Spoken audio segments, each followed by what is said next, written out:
अस्सलाम वालेकुम my YouTube friends. उम्मीद करती हूँ सब खैरियत से होंगे, मज़े में होंगे। मौसम ठंडा हो रहा है, इसलिए अपना ज़्यादा से ज़्यादा ख्याल रखें और खट्टी मीठी चीज़ें मत खाएं। खैर, आज मैं भी एक बीमारी पर ही बात करने वाली हूँ। मैंने सोचा इतनी बीमारियाँ फैल रही हैं, क्यों ना आज किसी एक बीमारी पर बात की जाए। जिस बीमारी की मैं बात कर रही हूँ, इसका वक्त पर इलाज ना हो तो मरीज़ की हालत इतनी बिगड़ जाती है कि वो ला इलाज मर्ज़ में बदल जाती है। और अजीब बात यह है कि ये इतनी कंटेजियस डिजीज़ है, जिसको होती है उसका शिकार वो दूसरे बंदे को भी बना देता है।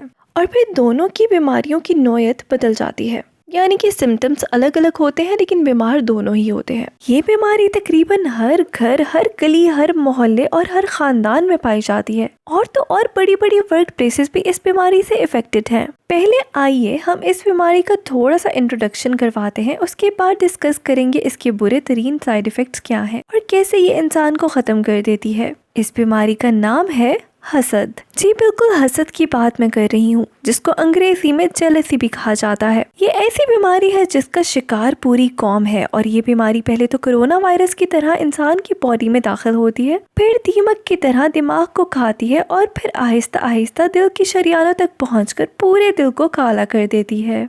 उसके बाद क्या होता है, पूरा जिस्म अंदर से खोखला हो जाता है और ना चैन की नींद नसीब होती है और ना ही कहीं सुकून आता है। कोल्ड और फ्लू का तो इलाज दवाई से हो जाता है, पर अफसोस की बात यह है कि हसद जैसी बीमारी की कोई दवा नहीं है। ये तब तक ठीक नहीं होती जब तक इंसान की अपनी नीयत और सोच साफ ना की जाए। मैंने एक जगह पढ़ा था, हसद करने वाला जहर खुद पीता है और मरने की ख्वाहिश दूसरे के लिए करता है।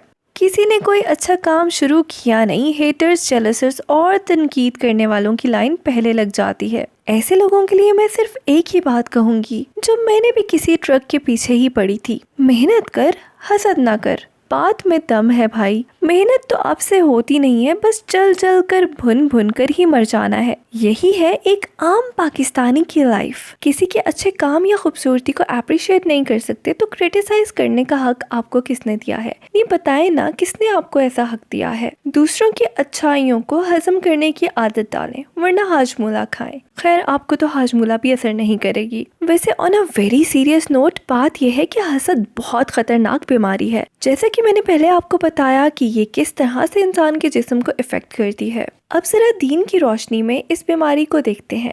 हज़रत अबू हुरैरा रज़ी अल्लाह ताला अन्हु से रिवायत है, रसूल पाक सल्लल्लाहु अलैहि वसल्लम ने इरशाद फरमाया, हसद से बचो, क्योंकि हसद नेकियों को इस तरह खा जाता है जिस तरह आग लकड़ी या खुश्क घास को खा जाती है।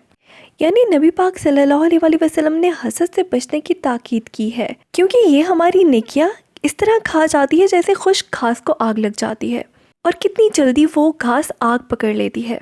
अब ज़रा आप ये सोचें कि पहले ही कितनी नेकियां कर लेते होंगे, जो हसद करके वो भी कमानी है, ऊपर से अगले की टांगे खींचकर गीबत करके कौन सा सवाब कमाते हैं।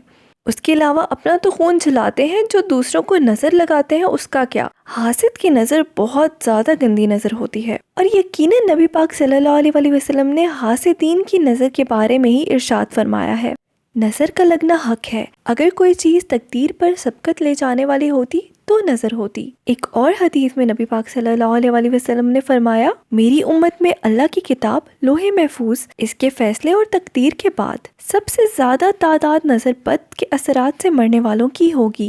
आप सल्लल्लाहु अलैहि वसल्लम ने मज़ीद फरमाया, नज़र बद एक अच्छे भले इंसान को कब्र में और ऊँट को हंडिया में दाखिल कर देती है, क्योंकि जो हसद करता है वो अल्लाह की तकसीम पर नाखुश होता है। वो चाहता है कि जो नेमत दूसरे के पास है, चाहे गाड़ी हो, घर हो, माल हो, औलाद हो या खूबसूरती, वो उससे छिन जाए।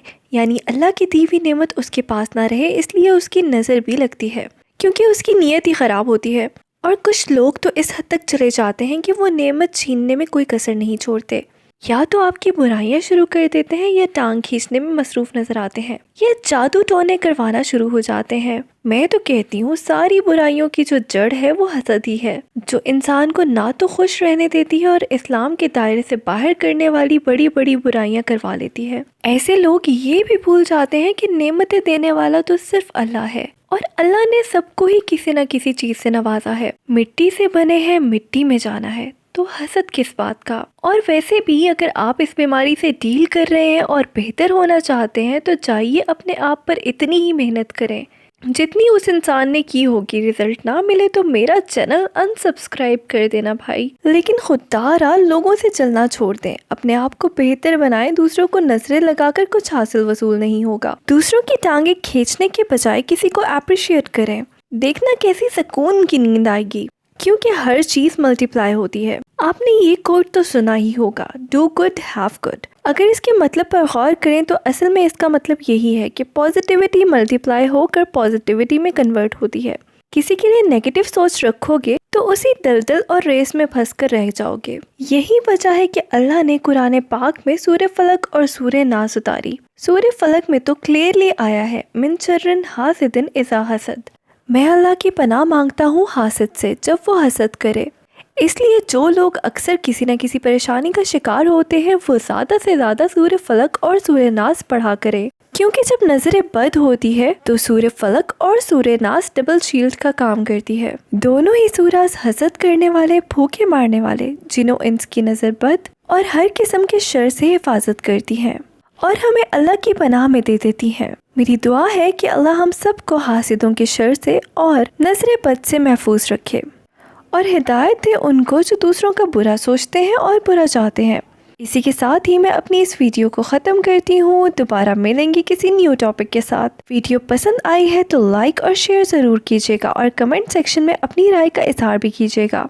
इस तरह के मज़ीद वीडियोस देखने के लिए मुझे सपोर्ट करें, चैनल को सब्सक्राइब करें और बेल आइकन दबाना मत भूलिएगा। फ़ी अमान अल्लाह।